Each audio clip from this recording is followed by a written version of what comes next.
Hello everybody, Magellan here, welcoming you to another episode of Studio 60 on the SunsetChatz. This is actually the final time you're going to hear me in the intros and outros, because this is the, you might think last, but second to last episode of the season. You'll find out why later in the episode. But today we're closing out our coverage of Studio 60 on the Sunset Strip. As we've said many times, this particular episode was recorded last year in the midst of quarantine as a sort of banked show. So the ways that we're talking about current events might seem a little bit outdated. Who knows? We do talk about, we make a reference to the orange Cheeto. That's the biggest dated thing that I can remember. But otherwise, a timeless classic episode. So join us, won't you, as we conclude our conversations about Studio 60 on the Sunset Strip. Let's get into it. Live from Studio 60 on the SunsetChatz, it's Wednesday afternoon on the internet.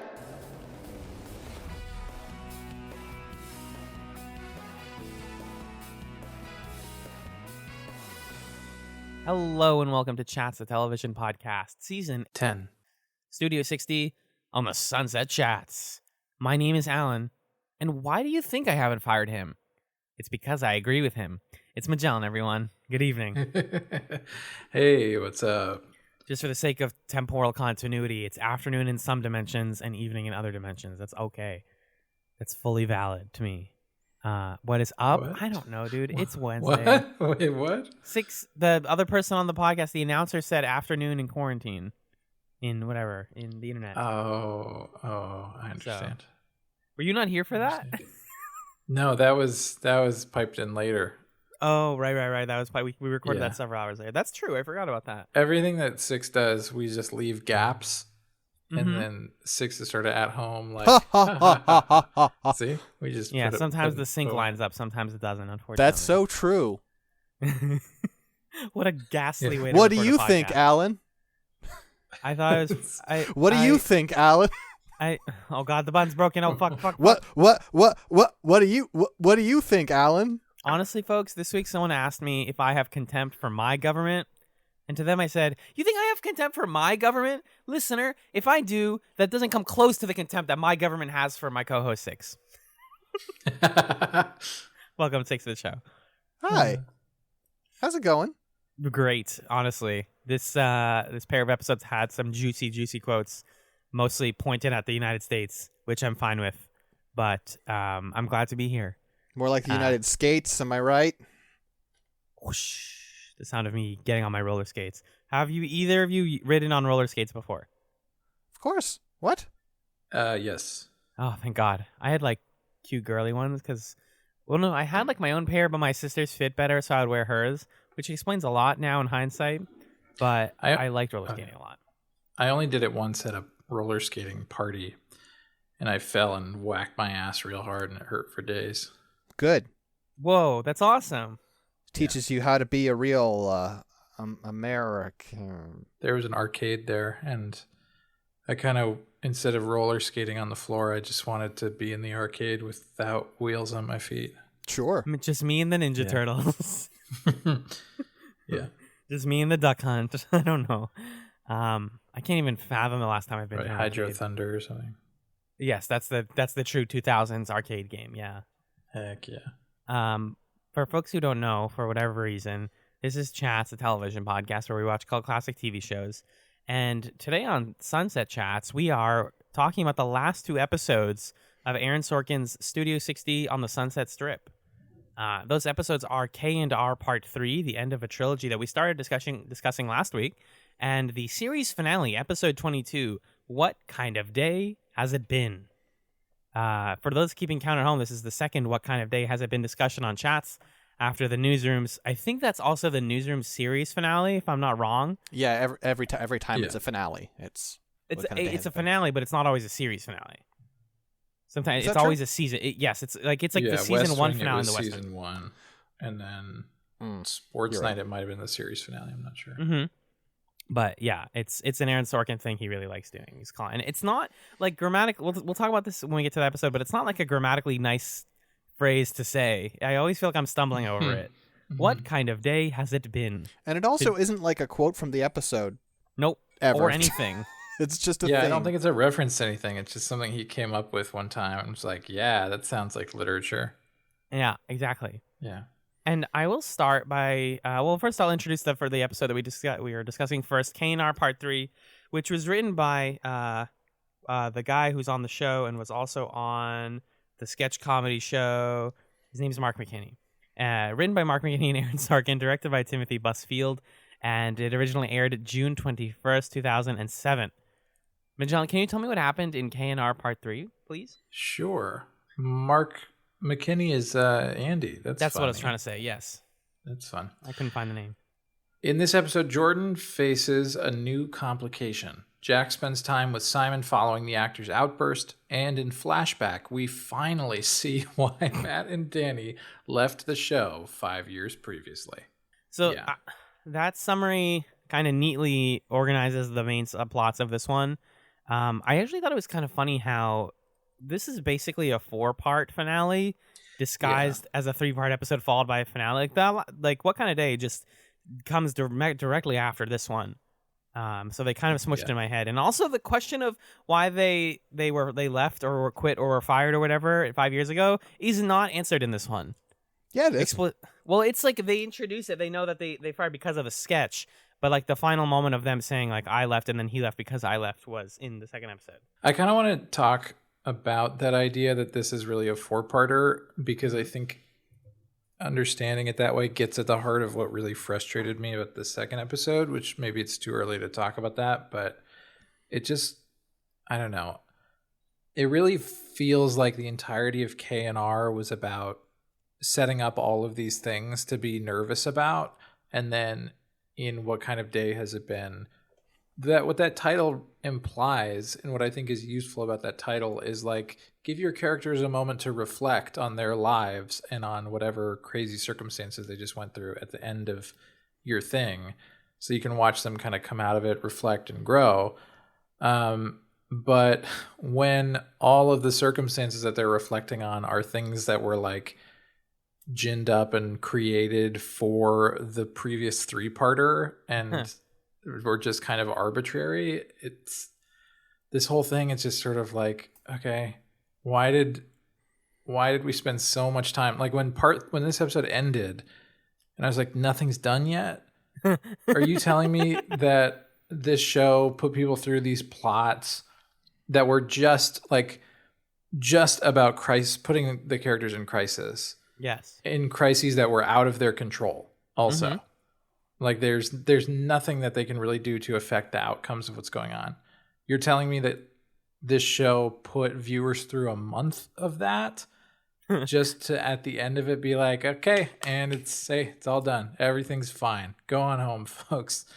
Pack it up, turn off the lights, here? And let's restart the clock. It's like, wait, what? I mean, so that's just weighing over my like desire to talk about K&R Part 3 at this point, because it's like, what consequence does any of this stuff even have? It feels to me like, I've mentioned this before, but it's like there were so many cliffhangers. It was just like cliffhanger after cliffhanger. Yeah. It was a really desperate attempt to sort of salvage the show and get people back on board. Like sort of the Hail Mary to be like, no, at the last minute, we're going to convert enough people and people are going to say, no, actually this show's great. We should renew it. And I think that is what you're seeing, is that just this sort of panicked attempt to save the show for another renewal sort of impedes its quality. Yeah, you definitely get the sense that they're grasping for straws here at the end, just trying to get any sort of stress from any avenue we can get. Like the doctor is going to be more dramatic than ever, and the adoption papers are going to be a bigger deal. Like in the time between our previous episode and this one, did a podcast that's not out yet about soap operas, specifically Days of Our Lives, and in doing that, I watched one of the latest episodes of that show just to kind of get a feel for what soap operas are like in 2020, and this episode more than actually K&R Part 3 and the finale in some ways just feel like soap opera plots where it's like and this. Oh no, this person's dying. Oh my God. And it's just like stress for the sake of nothing, just to drag me on into what? And then by the time you barrel towards that conclusion, you find yourself at the end of it and you're like, what was I doing for the last like 2 hours? Like, why am I here? Yeah, I actually ended up spending a lot of time in hospital waiting rooms the last couple of days. Everything's fine. And they had on soap operas. Soap operas, yeah. And it's like, I mean, there was an ongoing drama about, can this person get custody from this unconscious person? I mean, so I came into this and I was like, oh, okay. That's neat, I guess. That's something.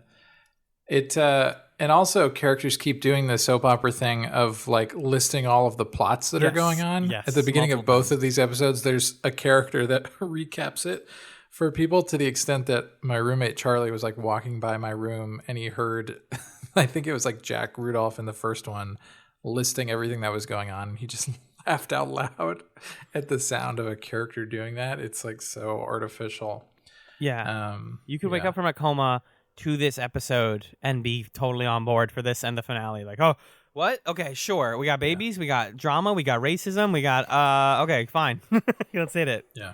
Smash that button. So where do we want to start, I guess? I feel like it makes sense to just kind of consider both of these episodes as a whole.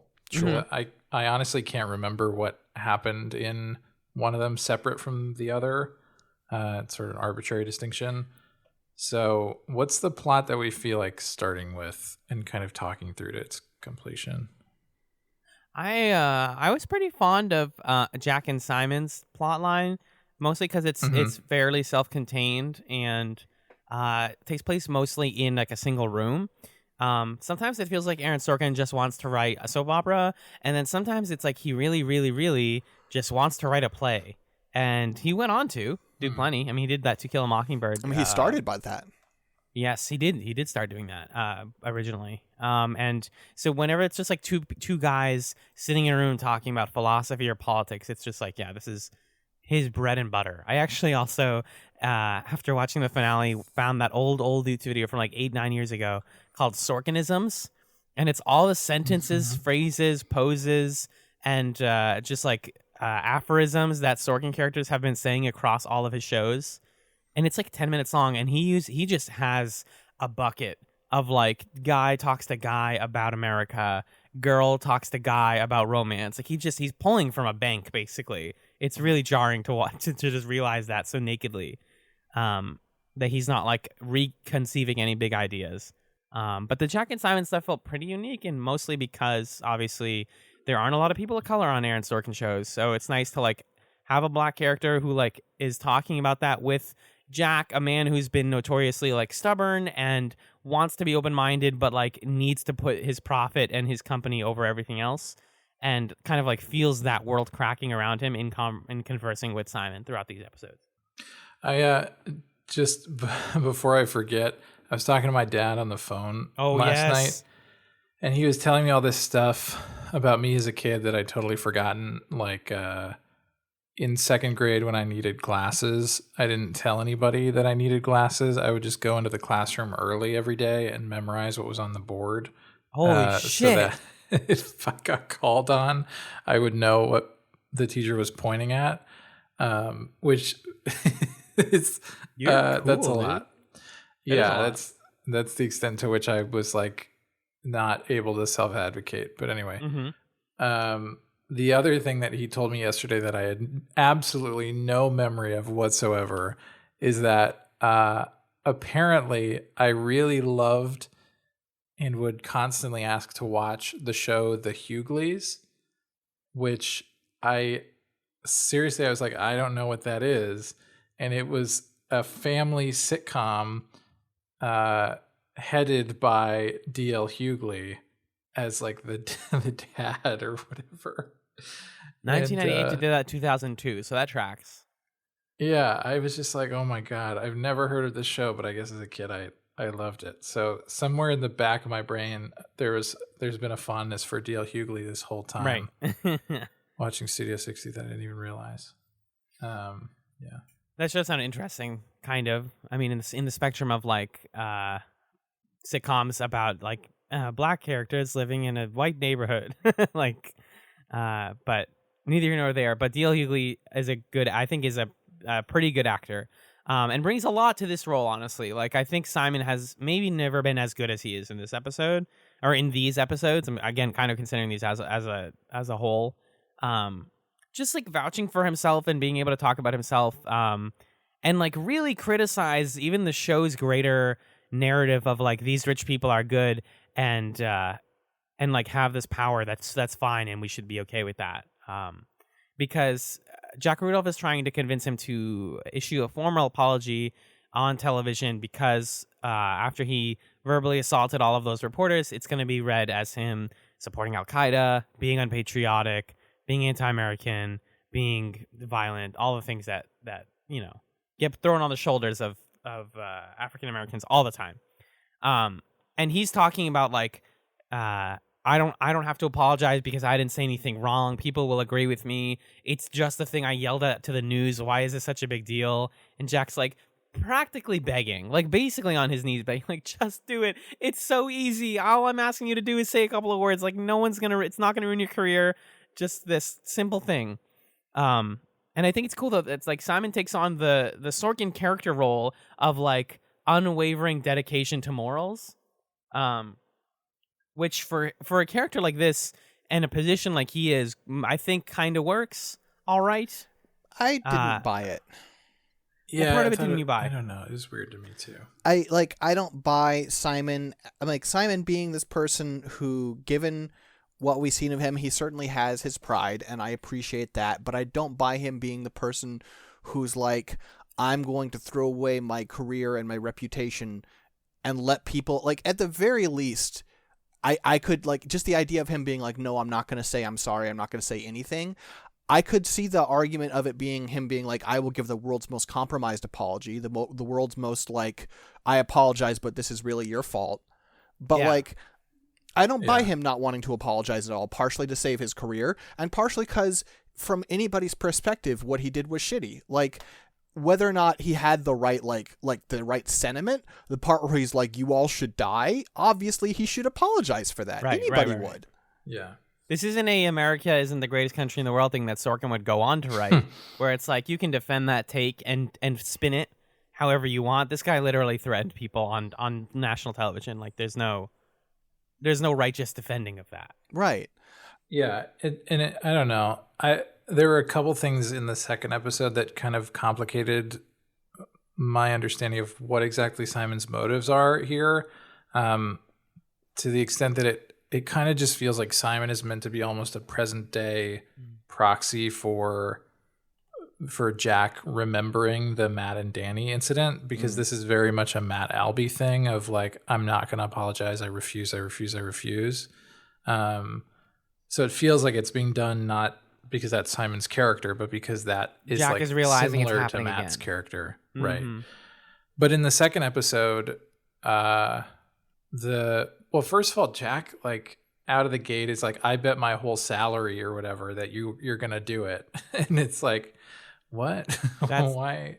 That's weird. Simon's even like, you're like incentivizing me not to do it, but you think I'm going to do it? That doesn't make any sense. And then the thing in the second episode, I can't remember the two things that I was thinking of, but one of them is that after Jack says, okay, you don't have to do it, Simon's like, cool, okay, now I'll do it. I was just waiting for you to say that. That's dumb. Yeah. Which is like, that doesn't track. It's way too like neat, like, okay, we need to end this with everyone being friends. And then also, especially, so this is the moment I had a shower thought, an epiphany. Oh, hell yeah. Okay, yeah. Because in the scene following this, it's Jack following Simon through the halls and just turning into the most Sorkin character, being like, no, you have to screw me on this one. I won't let you not fight me. Let's fight me. We're fighting IRL. And the thing that I realized is I was like, this is so, like, there's this thing where Sorkin's characters sometimes act like, their own characters, but they're constantly tugged by the gravity of becoming a Sorkin character. And I was Wow. like, what does this remind me of? And I realized that Joss Whedon is just Twee Sorkin. Whoa. You know, Sure. Yeah. Well, yeah, you're not wrong. the take there being that like they both have these like frustrating archetypes with a lot of issues that their characters like are only good when they are not that, but they often are like falling into that like it's a vortex or a whirlpool. Mm-hmm. That their best moments are when they avoid it, but they at the end of the day always fall into it. And their politics aren't Yeah, great. it's a very particular kind of auteurship. This sort of like showrunner who creates ensembles who sound like them in various forms. I can't really think of many other like showrunner auteurs like that, and it stands to reason that these two, like ego-driven dudes, white dudes, are gonna have some similar eccentricities to what they're doing. Yeah. Well, I think like writers like J. Michael Straczynski will often write their characters as like, it is time for me to espouse why I feel this way about the government. Here I go. Yeah. It's speech time. Like let's strap in. And that's like if you watch interviews with him, like the way that JMS talks. So like yeah, I think ultimately yeah, as a writer, you're always putting yourself into the characters a little bit. You can't really avoid that. But except unless you're on Sorkin and you're literally making a man out of yourself. I remembered the other thing that kind of was confusing to me about the Simon Jack exchange, which is when Jack says you don't have to apologize, his justification is like, you didn't mean any of that stuff. It's fine. You don't have to apologize, which to me is a weird way to think about apologies, as like, yeah, you were upset and you said things you didn't mean, therefore no apology is warranted.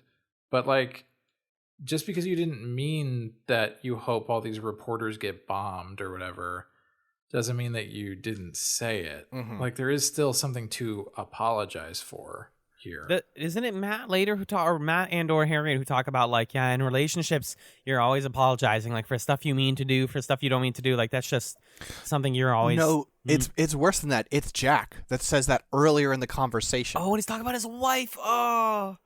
Mm-hmm. Or his ex-wife, I think, right? And then he's like, no, wait, actually, you don't have to apologize for things that you said that were shitty. That's not real. And it's like, okay.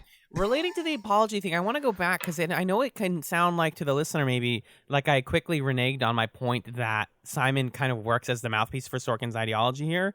The moment that really did sell that for me is when, one of them is like when Jack is talking to him about how, he's like, America apologized to Hawaii 100 years late. That's fine. I love that scene. It was I great. That was really good. It's delicious because then he's like, well, can black folks get an apology for 300 years of abuse, or are the Sioux tribe ahead of us? Like, what America is a country that constantly like piggyback, especially like liberal America, which is like what Studio 60 is centered on, piggybacks off this idea that like, oh, if we apologize, our bad things we did in the past are gone. We didn't do them anymore because we said sorry. And it's like, that's not how apologies work, which then ties back into like, why are you trying to get Simon to do your apology for you if you know that it doesn't mean it's just hollowed like that? It doesn't change the fact that he feels that way. It's the detail there is also Jack says the U.S. government apologized to Hawaii in 1993. And he's like, and I still have a house there. So what he's basically saying is like, you can apologize and get what you want, and it's not a problem. And I do think that maybe hidden in the scenes here is actually a very powerful arc for Jack Rudolph, where he's figuring out why his marriage fell apart over the course of the conversation. And it's like, oh, it's because I was constantly bullshitting my wife and like saying sorry for things that I didn't mean, and misrepresenting myself, or like always doing things for appearances instead of being honest, which is also kind of part of what his guilt is with the whole thing from 5 years ago with Matt and Danny, is that he didn't like speak his truth. He just did the thing that he felt was the most advantageous, and it's like, let's just apologize so that people go away.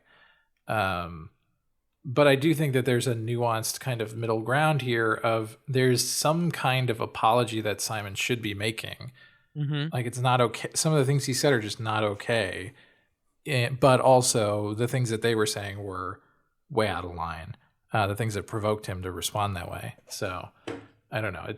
The episode doesn't arrive at like ultimately a very nuanced understanding of what apologies are supposed to look like, but I do think that we got more growth from Jack Rudolph than I was expecting.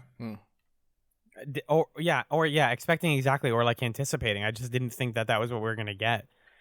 And like Six was saying earlier, the fact that all of the Jack and Simon stuff is framed as Jack explaining 5 years ago to Simon kind of like pulls away from this plot line a little bit and from the like actual meat of their conversation. There is even a line in the first episode where he's talking, Simon's mentioning to Jack how like, you've given money to the Democrats before, you can't talk about like my politics when like you've donated to a specific political party, stuff like that, where it's like, oh, he's pulling at things. They know about each other and understand each other's interiority a little bit better than like it feels like a lot of characters on the show are, where they just espouse at each other like big cartoon speaker boxes.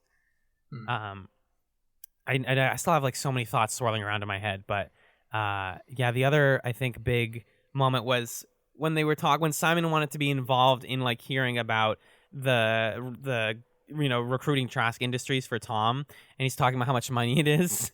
He finally said what we've all been thinking, which is they're like, yeah, it's probably gonna be like a couple million. He's like, wow, you guys really do just have that money, don't you? Yeah, the captain saying like, "Huh, must be nice to be rich," and must be nice to, and exactly. Tom being like, yes. yes, it is correct. It is. It's awesome. Like the show, these like conversations where different characters on the show are like acknowledging each other and acknowledging that privilege finally is really good too. Mm-hmm. That's more closure than what I actually got out of the finale, which was just like, hey, everything's fine, you guys. And it's made me rethink how I see that captain as a character. Yes. Because I think he's just like a normal guy who has this job, and like he's normally dealing with like, people who are, grieving, who are upset. And, it's not like Tom isn't any of those, but he's doing it for normal people usually. And now he's doing it for this rich kid. And he's like, man, fuck this kid. Yeah, that's fair. I think, that explains his hostility, is that he's like, okay, buddy, listen, it's going to be fine, but this is absurd that you can bring down the intention, you can bring the attention of the entire country onto you and onto this mission because you're his brother, and you're like a famous dude. That's something I hadn't thought about before. And now I'm having to talk you out of like fucking over U.S. foreign policy. Oh my gosh. The whole thing, I was really frustrated with that whole plot line of the Trask Industries thing, because it's like, they're not going to do it. No. Maybe if this was the season finale as opposed to the series finale, I could see it happening as like this huge fuck up that ends the season and gets his brother killed or something. But it's like, they're not going to do that. This is not going to be an advertisement for like, we paid $1 million to this shady organization and everything worked out great. So, by the way, just so we don't have to do this in editing at all, just an apology for earlier conflating the Simon Jack stuff with the Captain Boyle stuff. Obviously, I know these characters aren't the same. There's just a lot of men talking at each other in this fucking finale that it's overwhelming sometimes. I did actually look him up though. The character's name is Captain Boyle. The like cool person that's talking to Tom for these episodes. And he is fun. I like his big phone that he's like, it's expensive to talk on this phone. Please, like, if I'm going to use it, don't speak to me. I can't use this unless it's a private line, like all this stuff. And it's like a shitty Nokia, like indestructible phone. Mm-hmm. But ultimately, the phone was cute. Mm-hmm. I like the conversation that he had with Tom about when he catches on that they're thinking about hiring a paramilitary corporation. He's like, hey, so this thing happened. I don't remember the country. I don't want to guess the country, but this thing happened where there were people taken hostage in this country, and the ransom was set at $3 million. And then when they found out there were like deep pockets involved, they set it to $11 million, and it was paid for. And now guess what the rate is for getting a hostage out of that country? And Tom's like $11 million. And the guy's like, yeah, exactly. And he essentially says to Tom, like, listen, it's your brother. I get it. But also, there are going to be other people's brothers who are going to be kidnapped for years, right? And they don't all have the millions of dollars to throw at a private military company to rescue them. Yeah. So if you do this to save your brother, then you're setting a standard that's going to make it harder to save other people later. And also, I thought that was also incentivize more of these. Correct. Because like, what a lucrative business, you know? As I understand it, this is why there was greater surveillance on the Middle East, was more hostage situations and more worrying about like dealing with terrorists. The classic, the American idea of like we don't negotiate with terrorists exists because Boyle is saying here, as soon as we start giving them the ransom money, it increases the price for everyone, and we can't reasonably do that for everyone. We can't have this like one celebrity got to do this. Now it doesn't fucking work like that because this happens way more often than you think it does. Mm-hmm. Not everybody has the backing of like Trask Industries to like come in. I really hated the way that plot line wrapped up, by the way. Speaking of plot lines that frustrated us. What did you hate about it? Just the fact that it was like, so Tom, again, jumping into the finale, Tom is like really stressed, and then there's a report on Al Jazeera that Boyle warns him about beforehand, saying they're going to show video of Valdez, I think is the guy's name, being executed. That's not him. It's a video from months ago. They're going to use it and dress it up to make it look like this guy. But it's not him. And he's like, how do you know? And he's like, oh, we know. We've done with this before. He doesn't believe him. He has them call up Mary Tate, and he gets ready to give the money and like do the identification check and everything.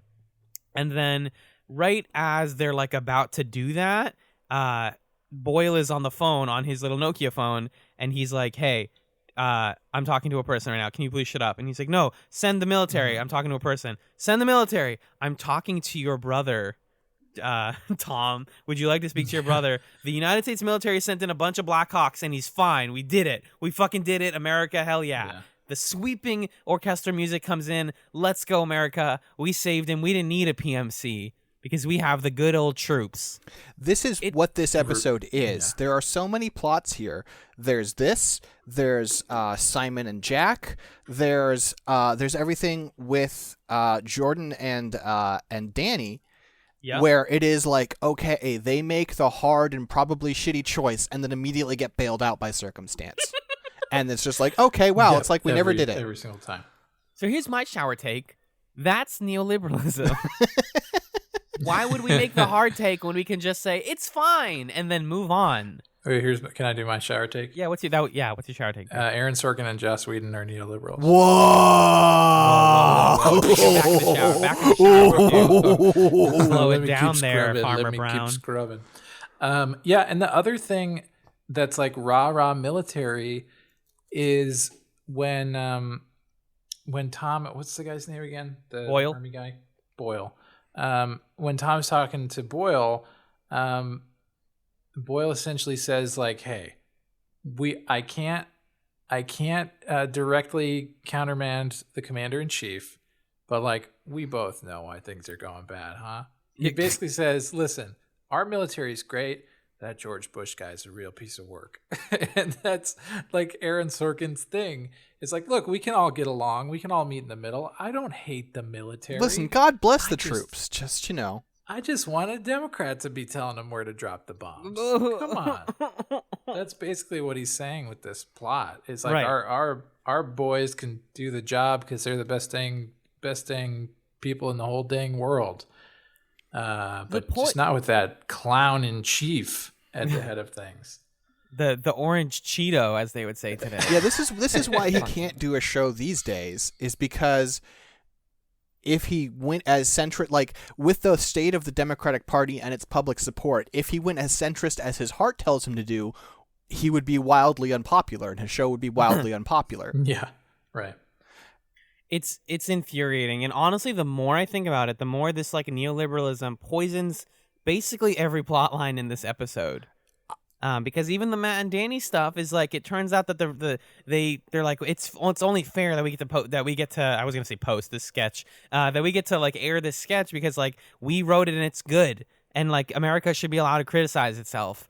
And it's just like, yeah, but like this is SNL, guys. The show never like gets that. I have to get a cursed scene out of my head, which is just thinking about if the show was continued or had another season like today, and it's just like it's the end of the episode and the orchestral music is starting to come in as they're like, oh wait, they're figuring it out, and Danny pops his head into Matt's office and he's like, Matt, I just had a thought. What if all lives matter? What? My soul falling out of my mouth. This episode started with that long. I'm thinking about the very music long right cold now. open. Started with a long cold open, and the music. It almost felt like the music person was editing it, or the editor was putting the music in live, where they were like, "Okay, these things only usually last like a minute or two," and the music started to fade in. But then it's like, oh, it's not done yet. Oh, hold on. And it keeps fading in for like 30 seconds. And the whole time I'm like, we're going to get a freaking banger punchline at the end of this. Oh, it's going to be Jack Rudolph's body. Here we go. And Jack Rudolph is just like, are you sure he doesn't have any booze in here? Dumb. I love music. I love me. And then at the end of the second episode, they did the same thing with Matt, like going into his office or whatever, but it just kept going. And then the horns came in while it was still quiet underneath everything. And the music was like, you're not done yet. Okay. Wow. Like just putting his hand over the choir, like, or the chorus, like, stop. I'm still talking. I'm still doing dialogue. Hold on. Yeah, it's just so bad. I mean, the other thing with the plot in 2001, which again I kind of liked. I liked it less than I did last week because there was less of like the writer's room. But whenever it was there, and they were like, okay, Luke is here, and like Mark McKinney's character is here, or Andy McNaugh's here. Like, okay, yeah, we have a good idea here. But the show has no time to address this though, or to like sit with this plot at all. Mm-hmm. They made such a big deal about like, you're gonna finally figure out why they left 5 years ago, and it's like, yeah, because. Can you guys explain the actual, like, the storyline of the past to me? Sure. This whole thing was so belabored. And it really was. You could have done it in, like, this whole 4-parter could have been an episode. Maybe 2.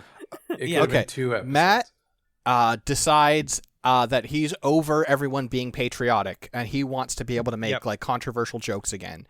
He makes a controversial skit. People think it's too controversial. He makes a deal with Jack Rudolph that if it goes over well at dress, he's fine. It goes over well at dress. Then, like, the day after dress, everyone has a shower moment where they're like, wait, actually, that was super shitty. And he's like, well, no, the dress is the dress. We had a deal. And he's like, this isn't, like, we're not playing, like, fucking, like, it's not Jinx, I owe you a Coke. We're dealing with multi-million-dollar businesses. And then Matt throws a tantrum and quits. And then Danny quits with him. And the missing step in there is that I think they do end up airing the sketch.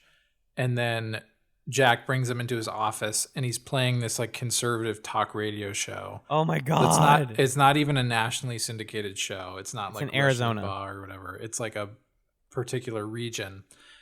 And did you pick up that it was called KRAC, by the way? Like crack? Oh, okay, sure. Okay, put the cuffs on. Go on, Mitchell.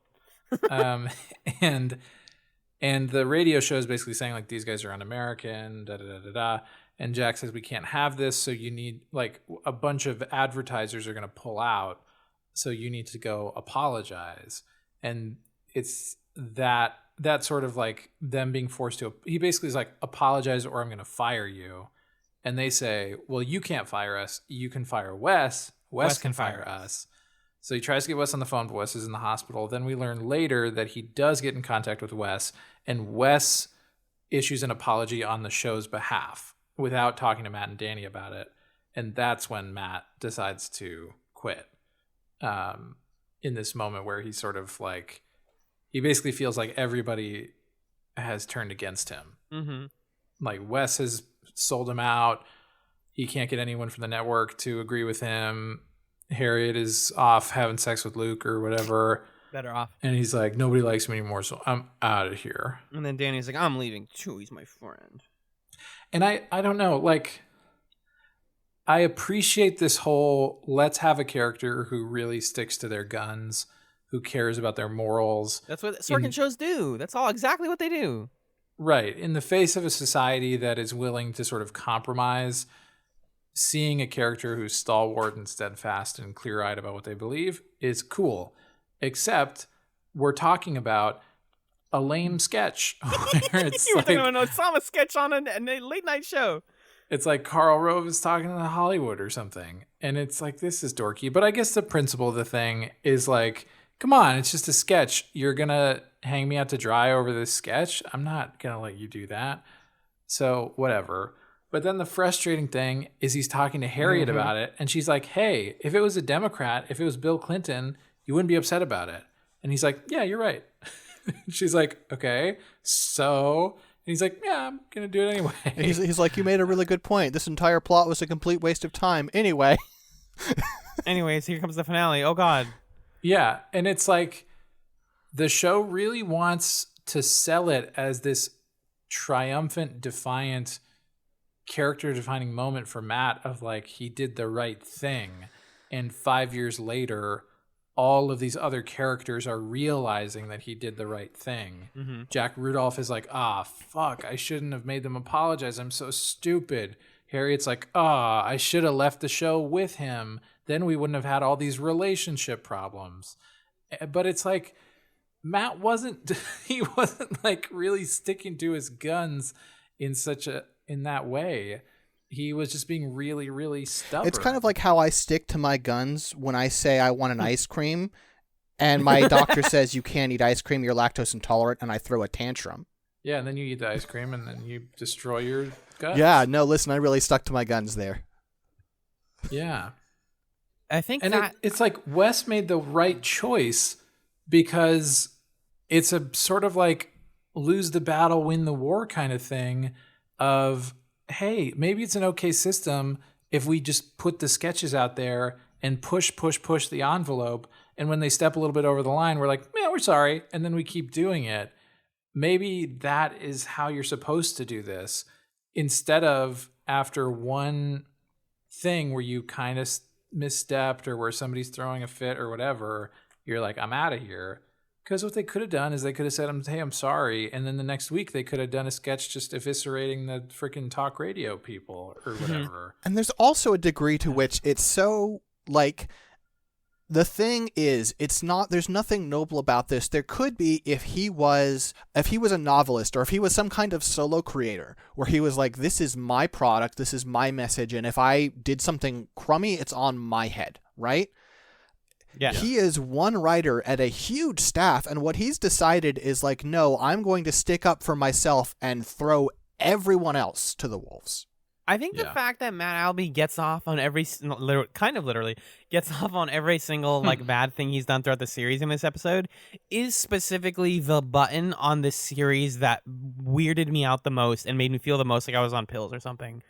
Because it just feels like we've spent the whole show being like, this guy sucks. The show knows he sucks. Every character tells him that. And then at the end of the day, what did we learn? Everyone else was wrong. Like, right. What you walked me to the gate and then closed the gate on me. Like, what do you I can't even blame the show for being stupid because you guys had it.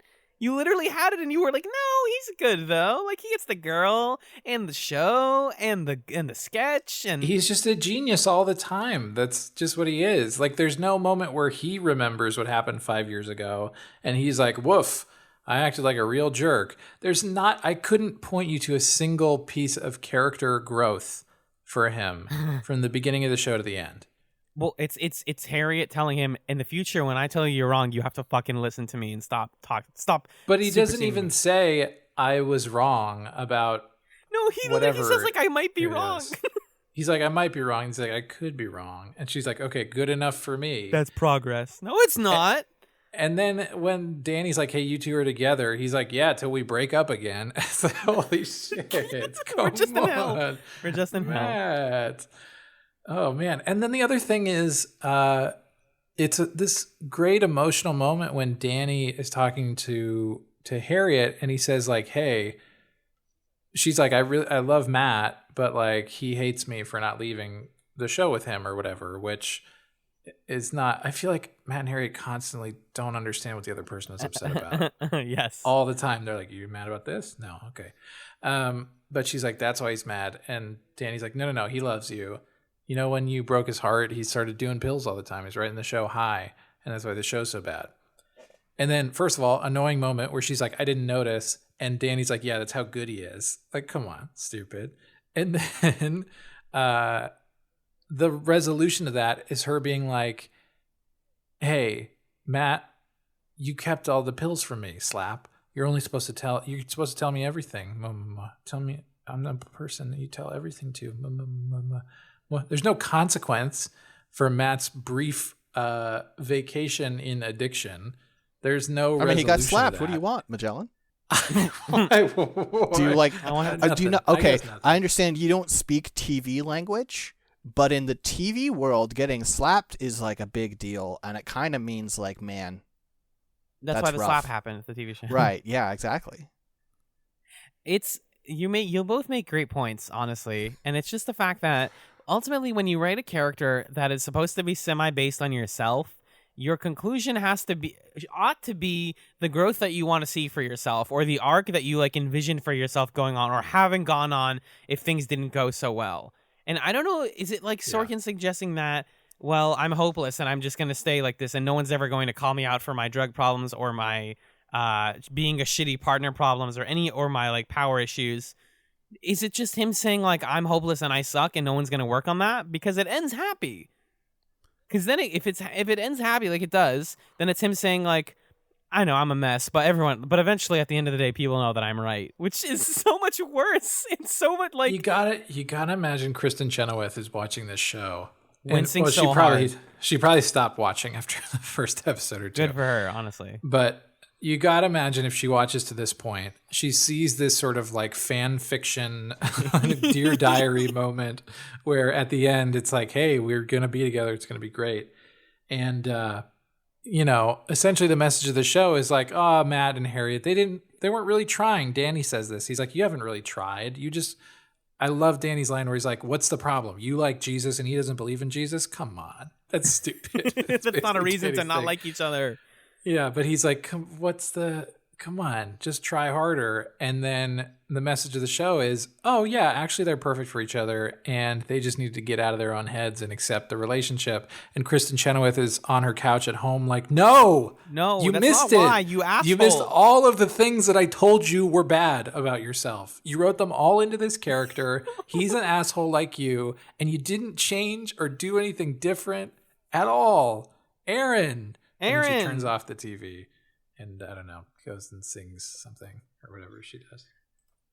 I think the part where I most felt like I had been transported into another dimension this is in the finale too, where he has like the whole cast with him and he's got Harriet and she's like ready to take him back and he's like, maybe we can date. And he's like, cast, can I date Harriet? And everyone's like, yeah, what? Yes. He's like, oh, I could have just asked all along. And they're like, yes. And then James Sorkin, I always forget his middle name and I don't want to look it up, has the gall to be like, hey guys, you got the cast here. Remember Jeannie? He's like, Jeannie, can I date Harriet? And she goes, can I still sleep with you? And he's like, he looks at Harriet and she kind of like gives him a look and he's like, no. And then she goes, Andy, it's your turn. And he goes, huh? And then someone's like, Andy, Jeannie's going to sleep with you. And he's like, oh, cool. What are you doing, Aaron? Shut the fuck up. The only good part of that was Andy's reaction. Yes, being like, oh, neat. This guy. Honestly, when I was watching that scene especially, I was convinced it was like a dream sequence. Yes, it's so bizarre. Yes. So that's what I'm saying. Alternate universe. I'm like, this isn't the rest of the show anymore. Nope. No. So neat and tidy that I texted Alan this, but I was sure that the last scene would be Aaron Sorkin waking up in his bed in a cold sweat. Like, that's how it could have gone. He turns to Kristen Chenoweth in bed. It's part of the Aaron Sorkin biopic, Sorkin Dreams of Centrism. Womp. Yeah. No, and then also, yeah, all the ending stuff. So let's let's use this pivot to talking about just the finale to then transition into talking about Danny and Jordan, which I think is my favorite plot of the episodes. The finale is called "What Kind of Day Has It Been?" It's a teleplay by Aaron Sorkin, and fun fact, directed by Bradley Whitford, which is great because he's the best part of this episode. It aired June 28th, 2007. And Magellan, do you mind giving me just this last summary of the last episode of Studio 60 on the Sunset Strip? I would love to. Dawn finally rises after the night from hell with some good news, new beginnings, and new additions for some of the cast and crew of the show. Okay, so we've covered most of the basic plot. The Tom stuff continues. His brother is rescued. He's happy. His parents are happy. Matt and Harriet get to be together. The cast is great. Jeannie's a fucking embarrassment. Jack Rudolph, and he eventually does get Simon to apologize. Is that correct? Probably, they're cut off maybe? by the news about Tom's brother, I think. Yeah. So that's even funnier. That never fully gets resolved. The thing I want to start by talking about with this one is we haven't mentioned it yet, but a cool detail about these episodes and like Sorkin shows in general is that he's very concerned with like what time things are happening at, and we start K&R Part 3 at like, I don't know, 1:30 in the morning or something. The day hasn't ended yet. When you talk about what kind of day has it been, this finale starts at 4 in the morning. Like, they obviously can't like make these characters not have makeup anymore. I think the best like clothing detail is obviously Mary Tate being like, I'm just gonna get a sweater, you guys. I can't be the like sexy Sorkin girl in a tight mini skirt and high heels anymore. Like, I don't give a shit. Yeah, I was asleep in the other room. I really like that exchange where she walks in and Jack is like, "Who are you?" And she's like, "Mary Tate." And then she like, and he's like, "I didn't." Like, a lawyer. Specifically, she grabs her hair and pulls it to the side to resemble her normal hair too. Yeah. And he's like, "Oh, Yeah. okay." Yeah, he's like, "You look different." It's Quattro Regina lifting up the vibes and being like, it's me. You know, Quattro. Now the Mary Tate stuff was very good. Just the like, it does have that late night energy of everyone being like, can we stop fighting? I just want to go to bed. Like, please.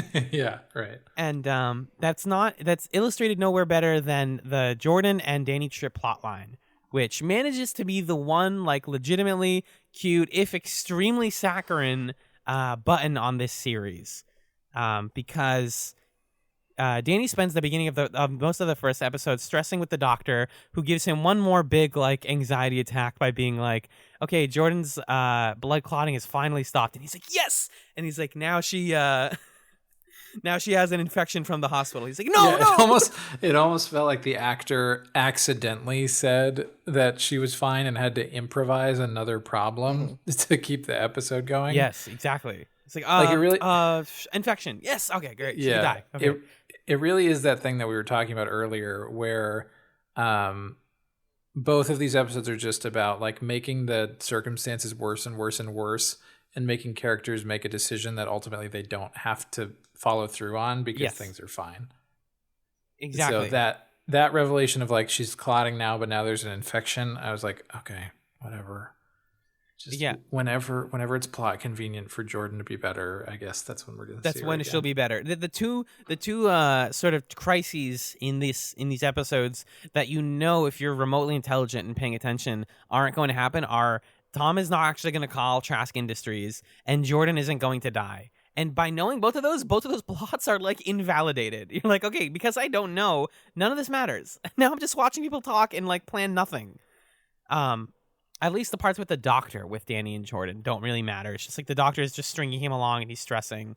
It does lead to another scene that I actually liked, which kind of puts a capper on Harriet's religion stuff for the series, where she's talking to him about prayer, and he's talking about like what she's like, what can you do? You know, what are you able to do when all you're just waiting on the doctors to do their job?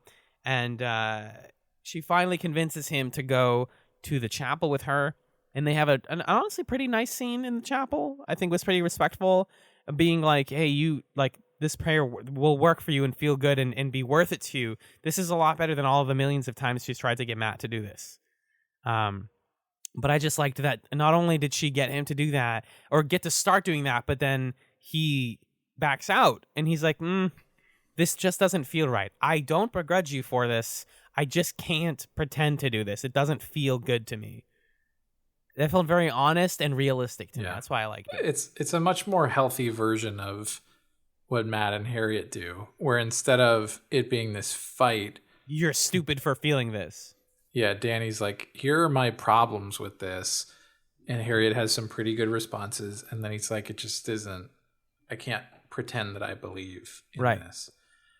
Which maybe for her is like there's something in that helps her to like understand Matt a little better, or like be able to tolerate Matt and go back to him a little bit more easily, of like, oh, this is, now that Danny's talking to me like a human being, I can understand someone's reservations, to the point where Harriet has this moment of vulnerability where Danny voices a problem that I also have with Christianity, which is that the way that God is talked about and written about, it seems that God is really egotistical and like, if he could help me, why wouldn't he? Isn't that kind of unfair that he like can do all this stuff and doesn't? Yeah, and Harriet's just like, I don't know. And that really is like the fundamental thing about faith, is you don't have the answers, so you have to either believe or not. But I appreciated the way that they had that conversation where he's like, why does God want me to kneel? Why is kneeling the thing that makes prayer work? Doesn't that make God out to be like kind of childish if he's sort of like, kneel before me? And it doesn't. Danny does this whole thing where he's like, if I were an all-powerful being who's like the hottest God ever, I wouldn't really care about someone bowing before me because it wouldn't affect me. And then Harriet has this great response where she's like, well, it's not for him, it's for you. Yeah. Yes. You're never humble. You need to humble yourself because you're like a rich dude who always gets what he wants. So like, kneel down in front of something and make yourself a little bit smaller. And I thought that was just a cool exchange. As the podcast's resident crazy Christian, straight up Harriet, the stuff that she says to Danny in these scenes are conversations I've like had with and heard from my priests and faith leaders in my lifetime, like in my church, talking about like, well, isn't God egotistical for, not helping us when we need it the most? And it's like, well, if he always helped you when you needed it, then you would always expect it, and you would just constantly, you would start to rely on it. You can't rely on that sort of divine intervention. It needs to come to you when you're not relying on it. It's a lot more complicated than that, obviously, but that's the sort of like easy answer to that. And then exactly what she says, the reason that you kneel is not to like kneel before him, but to tell yourself, I have nothing.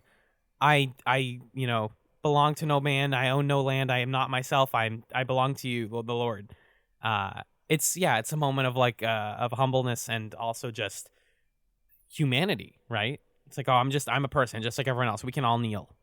And I think it's just really good too. Yeah, like I said, that the fact that Danny is like, oh no, you didn't like you're not going to give me a coming to God moment. I think this plot line would really suck if he was like, and like got a vision. He said, Lord, give me a sign, and he did. I think that would be really irresponsible of the series, honestly. Right. And so speaking of like characters realizing that things would have been a lot easier if they just tried a little bit, or like we can just make things easy. All this time he's worrying about how he's never going to get to go inside to see the baby. And he finally asks the nurse, he's like, what do I have to do to go into the NICU? And she's like, dog, wash your hands. And he's like, what? She's like, all you had to ever do was wash your hands, and then you can and wear a mask, and you can go into the NICU. He's like, wait, why didn't you tell me that an hour ago? And she's like, did you want to go in or not? He's like, I want to go in. That's so funny. That's one of those things you gotta imagine someone wrote on a script and was like, fuck yeah. Now I get to pull out this loaded weapon. Yeah. And he goes into Jordan's room, which is like this beautiful wooden, like really good. I don't know. I haven't seen that many hospitals with like wooden rooms like this, but I also haven't seen that many maternity wards. And he goes in, we go full saccharine soap opera mode, and he's like, Jordan, you look so beautiful. And she does. Amanda Pete's looking great here, She's got the baby. The baby's adorable. And he's gotten ready to pull out the papers. He's like, I just need you to sign some papers. Because we confirmed with Mary Tate that as long as you're not on too much morphine, you are legally cognizant enough to sign this and put me up as the legal father. And she's like, sure. Just give me my bag. Just give me my bag, Danny. And folks, when I say that I paused this scene and laughed so hard that I startled my coworker because I was watching this one at work. He gets ready to give her the papers. He gets out her purse and she's like, but Danny, it's like the fucking gift of the Magi, dog. She was Danny, I got you the papers. I got you the papers. And he's like, wait, it is really? a really sweet thing, though. It is. Because... Imagine it's a nice story. It's just fucking that. You're right. You're right. Yeah. Excuse me. I had to take a big sip of tea. And then just the even funnier, they're like, what are we going to name the baby? We haven't even thought about it. What are we going to call it? Like, I don't know. And then she's like, oh, I want to name it after my grandmother, Rebecca. And he's like, Rebecca? Yeah. Becky. How can I put the classic Danny Tripp stamp on this? Hey, Becky. On this name? And then he's like, "Wow, nice, Rebecca McDeer." And she's like, "No, Danny, look at the papers in your hand." He goes, and then he looks at it. He's like, oh, "Lil Becky Tripp." Becky Tripp. Whoa. She gifted him this last name. Basically, that's feminism to me. I was howling. I was laughing so hard. This is great, though. It's an odd choice. I mean, I guess if she's planning to change her own last name as well, then I suppose that makes sense. Yeah. But overall, I thought that it was pretty touching because it's such a hard. This is like the crisis that's the best rendered, emotionally speaking, across the episodes. This crisis of Danny's where it's like that little girl who you were here for when she was born and who you're overseeing and who you already love has no connection to you whatsoever. And if your fiance dies, you're going to lose her too. Mm-hmm. Like that's horrific. And I really love the scene between him and Matt where Matt's like, hey, you're going to have to get her to sign some papers.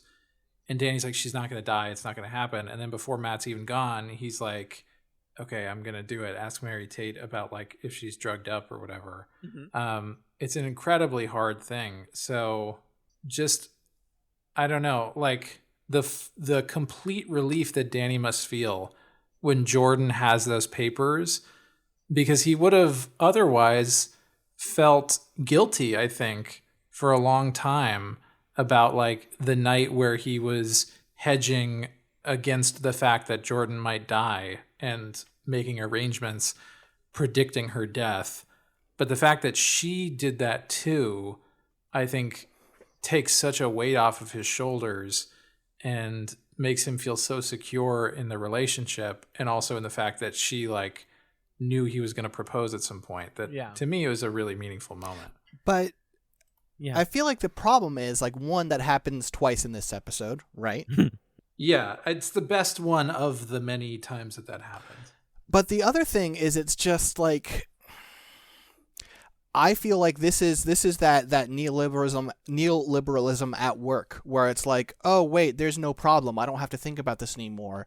And I think the moral, conscious human thing to do is to think about the fact that you made that choice, whether or not it ultimately came to pass.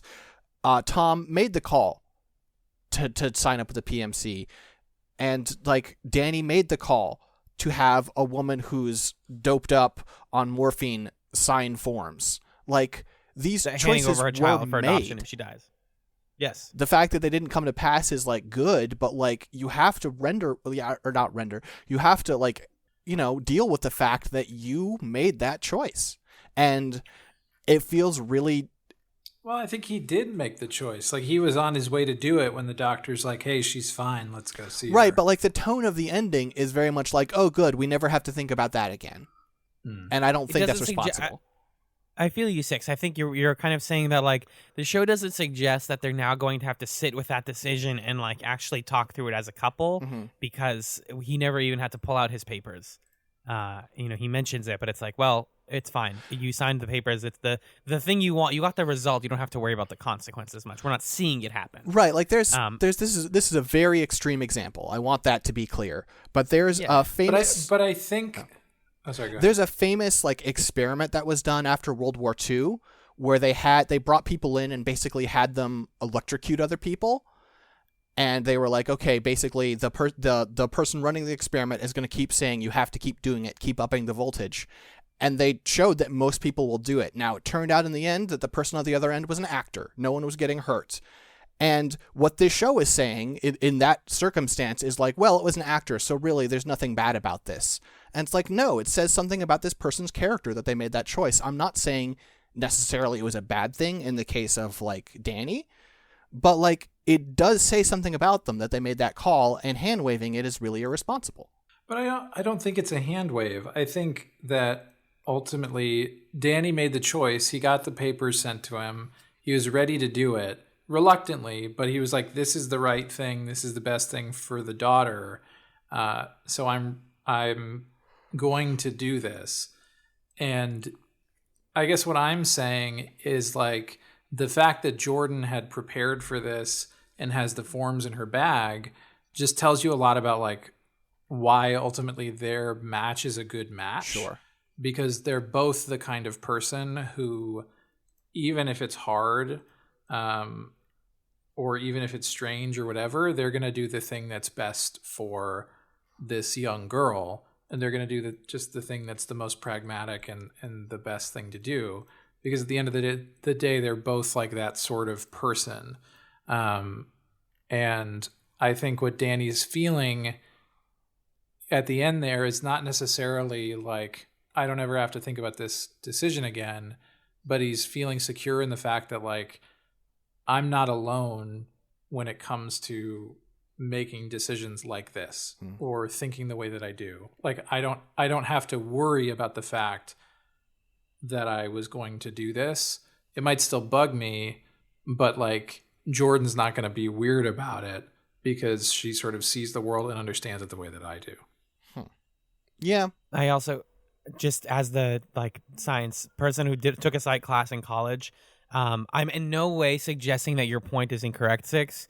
I just have learned in my studies that the Milgram experiment that you're referencing with the shocking and all that is, like, mostly not discredited now as BS, like the results of it. But in you describing the experiment, how it applies to this episode, I do agree with you 100%. Just wanted to put that out there so people aren't like, does Chats believe that the Milgram experiment was legit? It's very controversial in the psychological, like, academia world. But anyways, yeah, I just feel like you're saying, that's the neoliberalism of the series, is like, we know there's a lot of problems and we know that, like, there's work to be done. It'll get done. Huh?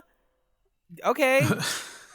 Yeah. We'll do it. Yeah. How? Who's going to do it? What does that look like? What is the demonstrable action of making change happen? What is, like, writing and creating a sketch show that addresses political topics? What does that do? How do you build on that and work with the network to change how the network pushes down on you? Why is that hard? How does, like, maintaining a relationship amongst this, like, toxic work environment function? How does, like, any of this work? The show never fully answers these questions. It just says, it's hard. I don't know. It's really tough. And we're working on it. Smiley face. Thumbs up. And I really wanted the very end of Studio 60 on the Sunset Strip to feel satisfying, because I think Sorkin does have the capability to end a show like this in a satisfying way, in a rewarding, like exhale of, okay, everything's fine, I guess, for now. Let's take a breath and let's restart the clock, right? And he does do that, but man, these last couple of scenes are just strange to me. So we get, Harriet slapping him in the face for lying about the drugs, telling him she's the only person who he has to be honest to. We get Jeannie being an embarrassing character. And then we get Matt and Danny being very 2007 bros, where he's like, Matthew, don't take this the wrong way, but I love you. And he's like, what does that mean? He goes, what do you think that means? He goes, I take it to mean you're gay and you love me. And he goes, good. I love you too. Fuck out of here. Fuck out of here, Studio 60. You can't do... I get it. It's fine. It was a different time, but embarrassing. I blushed. And then Matt is looking at the clock, the infamous Studio 60 clock that counts down at the end of every week. And I'm like, don't just end on the clock. Please don't end on the clock. Please end on somebody turning off the lights. That's the best, like, Sorkin ending ever. And Danny looks back at the theater and closes the lights. And I'm like, okay, here we go. Credits. Come on.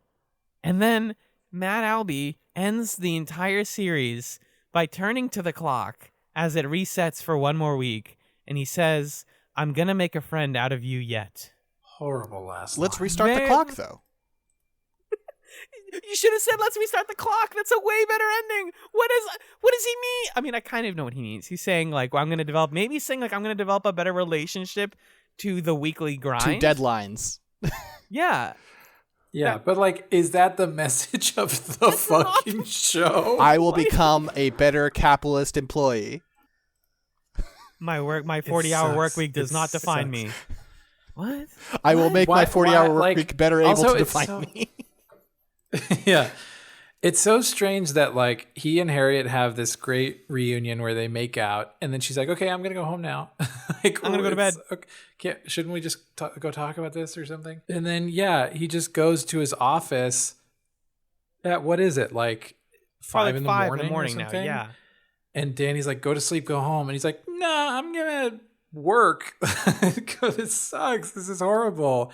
And also, it just continues this sort of idea of Matt Albee as the genius wizard of Studio 60, even though there's a little line when Danny has everyone gathered together where he's like, we're going to start on Monday with a full writing staff. It's just like, yeah, we should have had that. That would For have the been whole good. series. And I wanted like some little snippet of growth from Matt at the end here. Like maybe he's going to figure out who he wants to hire on his team, or maybe he's going to look at the clock and like take it down, or he's going to like give it a little pat, like not this time or whatever. But I'm going to make a friend out of you yet. He flips his switch and it reveals that the clock has actually been counting up to he and Harriet's anniversary. Yeah, he turns the clock around and there's another clock on the back. Yeah. That's like time since I kissed Harriet or something. He resets it to 0. Here's my thing.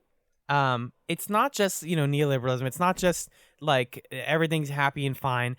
I totally think we're not trying to say here that like I wish it ended happy. This is like not a very happy ending that he's like, I'm going to get time to get back to work, because like we said, the rest of the episode is like very just like dull Everything happy. goes right. Everything goes right. And I'm fine with shows ending poorly. I'm fine with the main character dying. We've gone through, Magellan and I especially have gone through the 2010s era of Western television being like, the good guy's actually bad and he dies and sucks sometimes. I but love this Lost. The what? Nothing. Okay, thank you.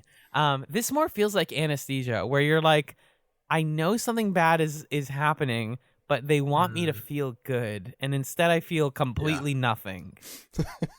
I've like fully evened out, and now I'm just unconscious as they're playing with my teeth. Like, and I think fundamentally the problem is like, this is the kind of ending for a show where you have fallen in love with the characters.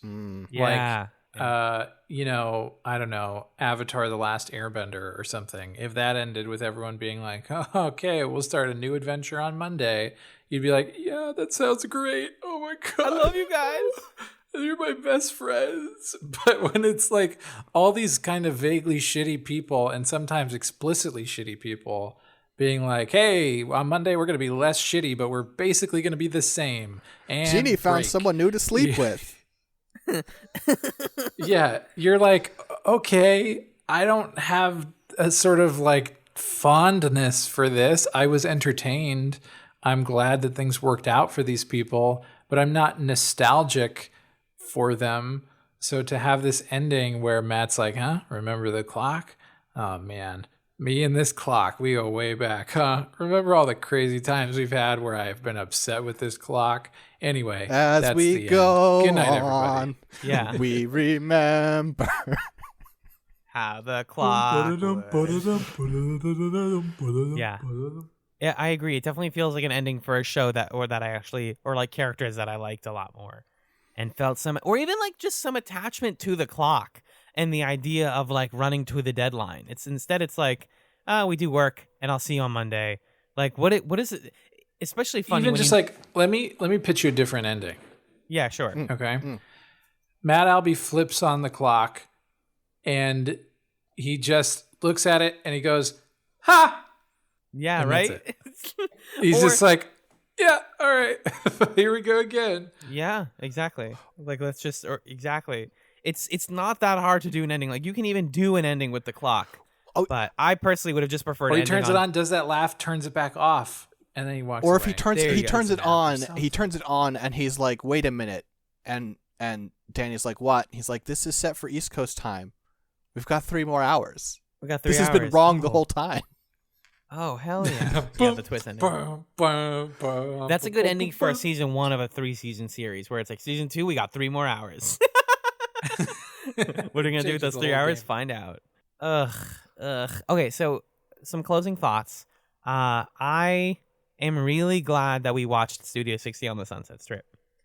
I keep finding myself magnetized towards Aaron Sorkin's work, both as an auteur and as a deeply, deeply, deeply flawed, misogynist, racist writer who doesn't know how to end stories, who doesn't know how people talk or treat each other or fall in love or have sex or talk about race. He doesn't know any of that stuff.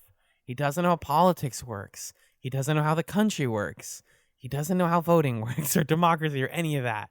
But there's just this like spark.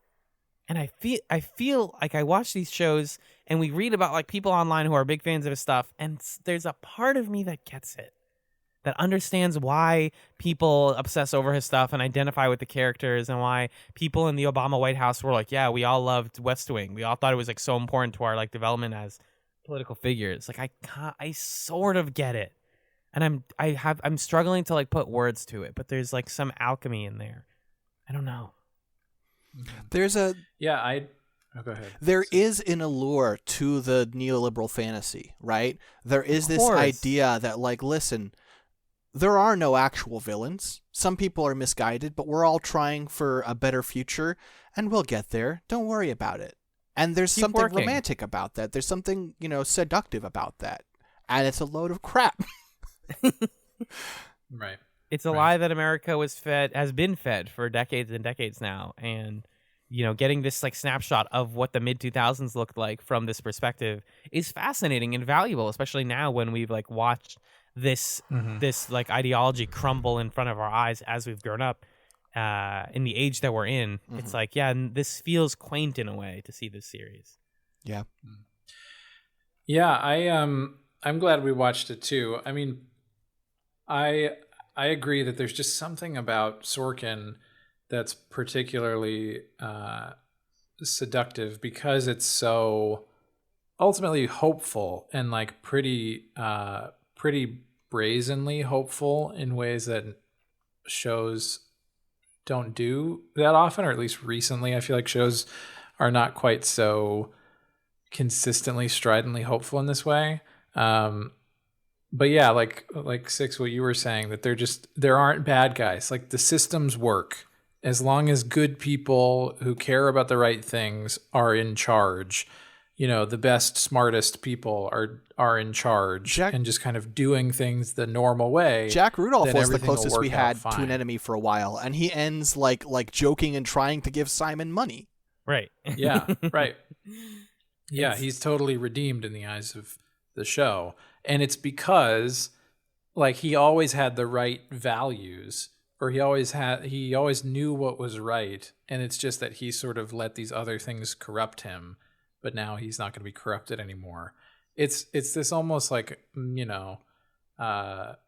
mythic's not the right word because Zeus used to have affairs and stuff, but it definitely is this very pure, aspirational American idea for like how things are supposed to work. Like we're going to vote in the best people and we're a true meritocracy. And I think in the world of Sorkin, all of the things that you'd like to believe about our society are the things that the characters believe, and to a certain extent the things that the show believes as well, that like the best people are going to rise to the top. But in Studio 60 it was especially naked, the fact that the best people were Aaron Sorkin, like a poor Aaron Sorkin stand-in, and he's like, see, this guy's great. And there's never any introspection or challenging of that, which I think makes Studio 60 an especially interesting lens through which to critique Sorkin, because you sort of see him putting himself on screen more directly than he has before. And you also see his style really mismatched with the setting in such a way that the shortcomings and the problems with that style become more apparent. Because I think in The West Wing, it's really easy to get swept up in the fantasy of it, because it's like, it's the West Wing, it's the White House, it's the president.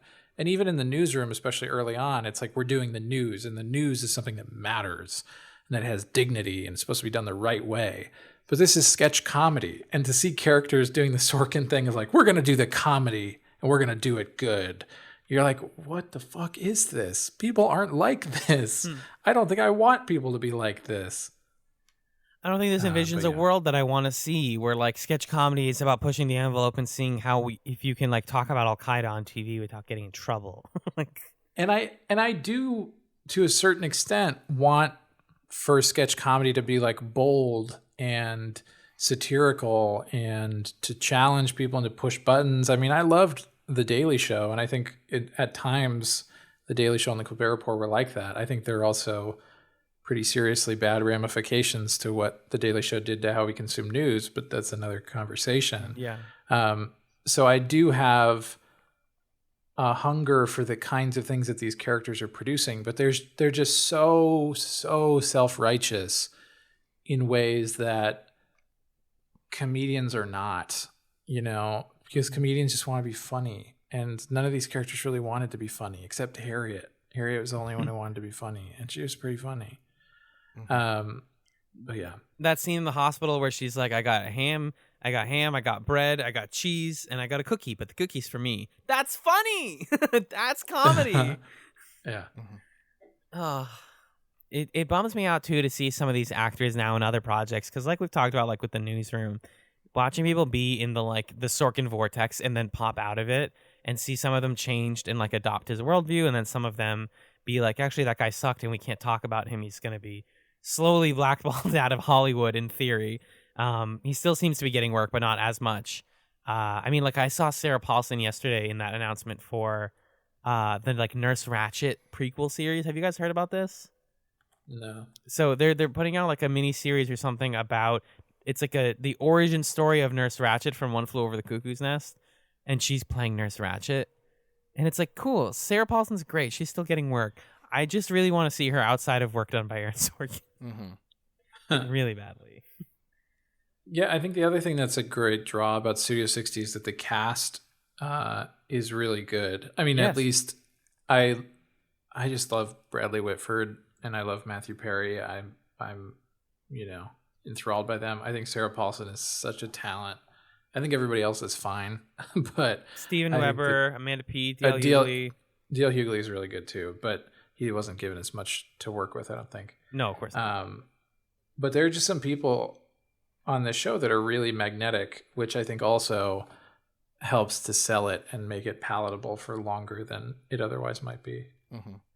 At only 22 episodes, the show felt a little bit long, which is also a bummer. It's funny to me because the whole time that we've been doing this, we've been recording basically every other week. And in my head, that's like, oh, we're making it last too long. But that's how much time people in real life took week to week watching Studio 60.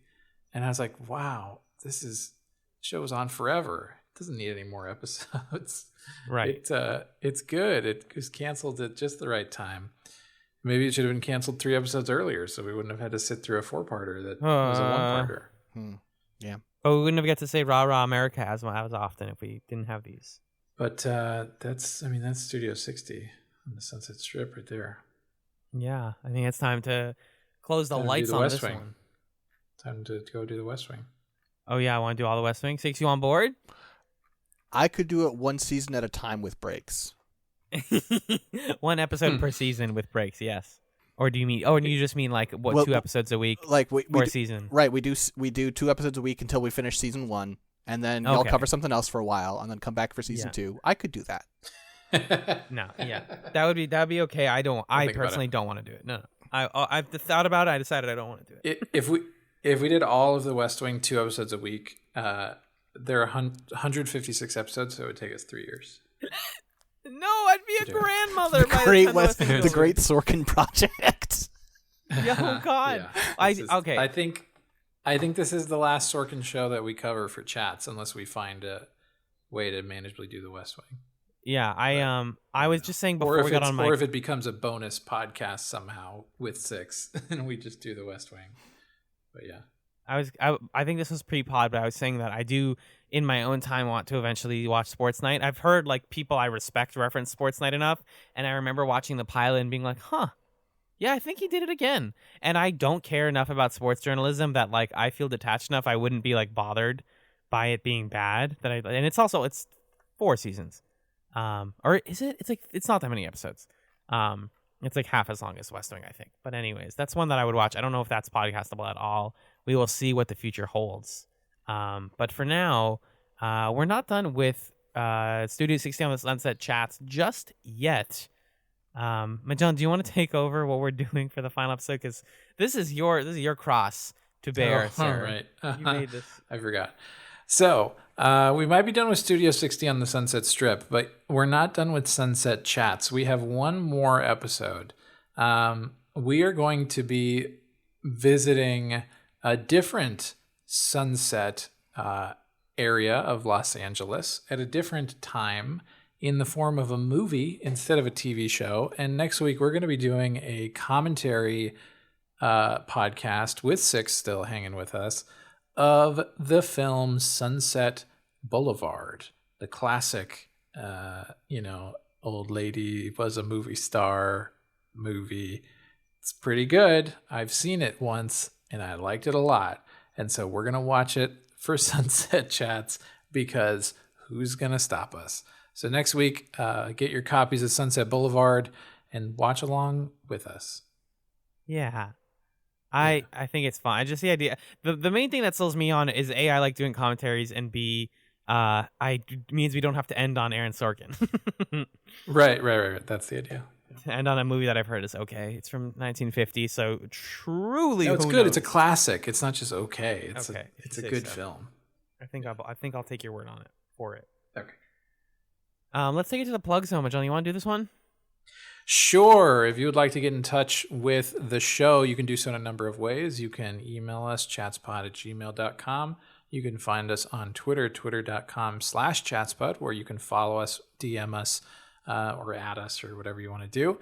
You can join a community of fans who are listening back to old episode of Chats, who are discussing about new episodes of Chats over on Reddit at reddit.com/r/chatspod. And all of those are spelled CHATZPOD. You can also, and we would really appreciate this, go on to Apple Podcasts or wherever else you get podcasts and leave us a review. 5 stars would be preferable. 4 stars is okay. 3 stars and below, you can just go home. It's all right. It's okay. You don't have to listen anymore. We're not upset if you don't. It's fine. Anyway, so we would greatly appreciate that.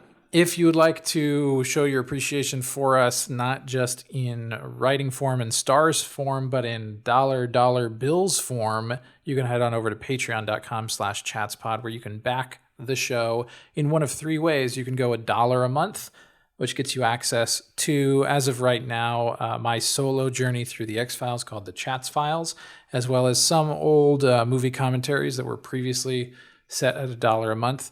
You can also back us at $3 a month, which gets you access to all new bonus episodes, 3 a month. So it could be us piloting things. It could be us doing movie commentaries. It could be us talking about whatever we want.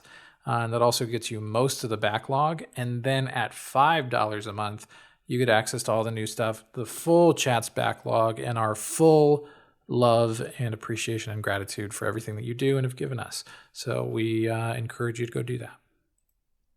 And when we end episodes of Chat's television podcast, we also like to give you a little something to snack on between now and next week, something to tide you over. between your watching of Studio 60 and the movies we're going to watch and all that stuff. Maybe you've got more time to kill and you want to experience other things. So that's why we're bringing you the Chatsums. It's the Chatsums, baby. Yeah, that's good. We got to use that. Mm-hmm. It's the Chatsums, baby. So, Six, you're our guest. You can go ahead and do personal plugs, of course. Okay. And then what's your Chatsum for the week as well? Personal plug real quick. You can find me on Twitter at Sixdettmar, SIXDETTMAR. And you can find my work at scanlinemedia.com or patreon.com/scanlinemedia. As far as my Chatsum, one of the things that I do is I run a Dota podcast. It's Defense of the Ancients 2. It's a massive multiplayer online battle arena game. And I'm here to promote Chatsum. There is. My brain got there. League of Legends. Whoa. Okay, sure, why not? So naturally, these two games are diametrically opposed. If you like one, you hate the other. And honestly, Dota's not very good right now, and League of Legends is actually pretty good right now. They got a bunch of cool new stuff. They have a mode which is like it lasts like 20 minutes tops, because at 20 minutes, like, your base, the thing that like you have to destroy to win, just starts walking down the middle of the map and punching the other base. Hell yeah. Hell yeah. There are a bunch of little mini games, like you have to keep a bot alive, you have to like race these turtles. It's a bunch of dumb little stuff that's like, oh, this is what I missed about these games. They can be fun.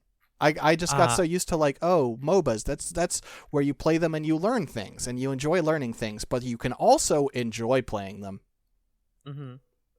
I was both nervous and excited that you were going to double down and promote Battlecrow Reborn, which I kind of like the idea of you not mentioning that, even though it is in theory a Dota 2 podcast, it is slowly but surely, at least as of this recording, I don't know when this episode's coming out, morphing into an Airbud podcast, and I'm worried for y'all's lives, but I respect the hustle. I haven't listened to it yet.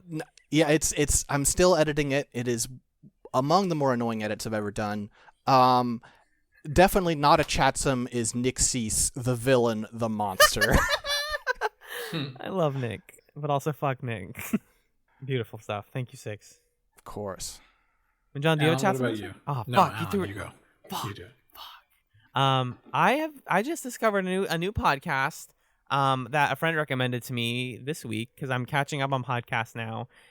It's from, and I usually don't listen to a lot of games podcasts. I basically am like on Waypoint, and that's my only jam, or like when Scanline talks about games. But I used to be very into games podcasts, like in 2008 to 2013 or so. Oh baby, I had every IGN podcast, every GameSpot, every Giant Bomb podcast committed to memory. My first podcast I ever listened to, ever, was the One Up Yours E3 2008 Poolside Cast, which was One Up was an old gaming website that's no longer around, and they like had on a bunch of like developers and different games journalists sitting by the pool at their hotel after E3 08, being like, yeah, Fallout 3 seems pretty cool. And one of the guys on that podcast who I remember really liking was Jeff Green, who's an old one of the older folks who's been around the industry for a very long time. And he's currently at US Gamer, and he hosts a podcast that I'm really enjoying called Branching Narratives. Branching Narratives with Jeff Green is the full name. And basically, it started around the time of COVID, and he has on different guests that he specifically is interviewing with the goal of like breaking down the classic, like you've heard this podcast premise before, the myth of like authorship, or the myth of like having special intellect about your craft. And it's all these people who are like, yeah, I just kind of like Brenda Romero has been on a recent episode, one of the pioneers of the PC strategy genre, being like, yeah, I don't know, I just tried a bunch of stuff and sometimes it works. He had on Austin Walker a couple months ago. That was a fantastic episode. Gary Whitta talking about creativity and how he wrote Star Wars Rogue One. It's really fun. He has a lot of fantastic guests, and despite being a like remotely recorded interview podcast, it's very fun and natural sounding and conversational, but also like directed towards talking about the person and their career in a way that I love. So that's Branching Narratives with Jeff Green. It's a fun podcast if you care about video games and how they're made. John, what about you? My Chatsum is a kind of Chatsum classic. The little TV I had in my room was not cooperating with me. It broke. I had to get a new monitor. But then that prompted me to rearrange the bookshelf where my TV is into more of a multimedia zone. And I finally took my GameCube out of retirement, put it in there. And let me tell you, Mario Kart Double Dash slaps as good as it always it's such did. a good game. Oh, that Y'all are old heads. Good. You're all old Mario Kart 8, There's baby. there's never gonna be a better Mario Kart than that game, baby. Yum yum yum. So I've been playing that just like the good old days, and it is quite nice. You're Mario so Kart Double Dash. old. How's your grandkids doing? They're doing fine. They're playing it with me. They're in the back. They're Toad popping off that golden mushroom. It's sweet. Obviously in jest, I fucking love Double Dash. It still has there's a special quality to it. The last big public event Magellan and I got to go to was PAX 2020. Rest in fucking peace. But I got to watch Magellan and our friend James participate in a Mario Kart tournament, which was easily one of the highlights of that show. Just convention tournaments are so weird. It's just like, hey, especially for GameCube games, it's like, hey, we set up a TV in the corner of this like big room. One of you is gonna win. You guys did pretty good. I love Mario Kart. I still think about that choke that I made in that one race. I think we could have won it all, but I flinched. So I've been practicing. Next season. Yeah, next season. Well, fantastic. Thank you so much for Six, as always, for joining us and being a wonderful member of the podcast crew, podcast family. Thank you to Magellan for being the rock to my hard place. And thank you, dear listener, for listening to this episode of Studio 60 on the Sunset Chats. Let's restart the clock.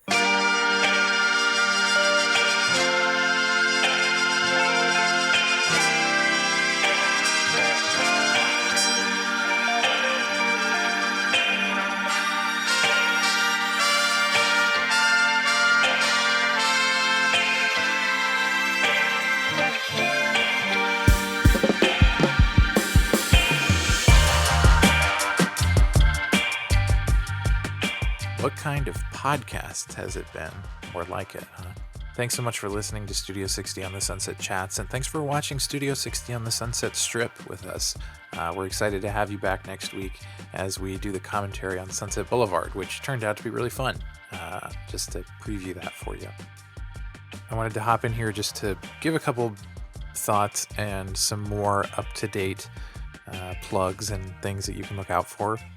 So I said this a little bit in the episode, but the first thing I want to say is, like, we do want people to be out there making bold sketch comedy that challenges structures of power. I think there were moments in the discussion where we were kind of like, come on, who would want to make a sketch that criticizes Bush or whatever? Not really what we were saying, right? More so just the way that Aaron Sorkin's characters go about doing that is kind of absent of the incisiveness that we would want to see in that. And so it's just sort of them like flailing and being self-righteous about something that isn't quite focused enough to be that righteous of a thing. But obviously we want for people to speak truth to power and make satire that challenges the status quo and things like that. And I think we did say that, but as I was listening, I was like, I want to really make this point. But anyway, so that was my thought there. Otherwise, yeah, I had fun listening back to that. So yeah, the up-to-date plugs and things. I mentioned on the episode that you can join fellow listeners over on reddit.com/r/chatspod listening to old seasons. They actually just started listening to season 3, Avatar The Last Chatsbender, our coverage, of course, of Avatar The Last Airbender. So if you want to check out that show, which came to Netflix a few months ago at this point, I think. I can't remember exactly when it came to Netflix, but there's been a revival of buzz around it, and you can watch that show with your good friends over at Chats. And of course, if we're on The Last Chatsbender, that means that the chats room isn't too far away. Oh, pretty exciting if you just can't wait for more Sorkin. In terms of other things to be up to date on, of course, go follow us and watch what we're doing on twitch.tv/chatspod. We're probably going to be streaming something soon. We haven't decided exactly what, but we have a few different ideas in the hopper. We want to surprise you and have fun over there, so go check us out. The last thing is over on our Patreon this weekend. Today, our patrons will be able to vote on one of the bonus episodes that's going to be coming out in April. So if you want to get in on that, toss a couple bucks our way and help us figure out what episode's coming out in April. And you can also go over there to listen to some of the pilot chats we've been doing this year, so you can start to figure out what's season 11 going to be for chats.